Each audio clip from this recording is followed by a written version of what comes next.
the man noticed something off. The buyer chambered the gun 3 seconds faster than he had. When he deliberately misaligned the scope, she picked up on it at once. She made one tiny correction, and the rifle punched around into a target a kilometer away.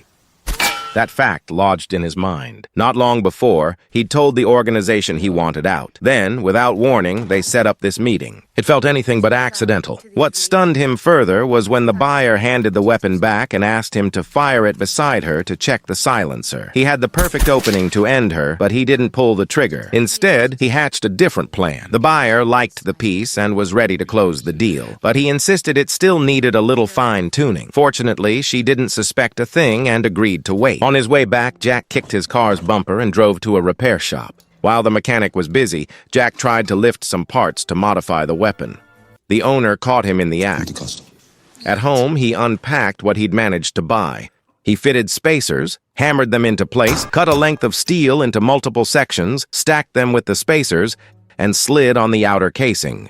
Everything seated together just right. He finished a silencer that showed no visible signs of tampering. To match the real gun, he'd bought a second-hand example on the black market, stripped it down completely, and reassembled it so it looked identical. He even tweaked some components on purpose. Then came the crucial move. He flattened a bullet's tip, bored a tiny hole into it, and filled it with a single drop of mercury. Even if that round didn't strike a vital organ, the mercury could still do the job. The next day, the exchange unfolded exactly as planned, but just after Jack passed the special rounds to the buyer, she excused herself to the restroom, insisting she wanted to test the gun once more. Even a waiter dashed off to the kitchen and Jack was left alone. Something prickled at him. When the buyer returned, Jack slipped a concealed pistol into his pocket. I'm fine.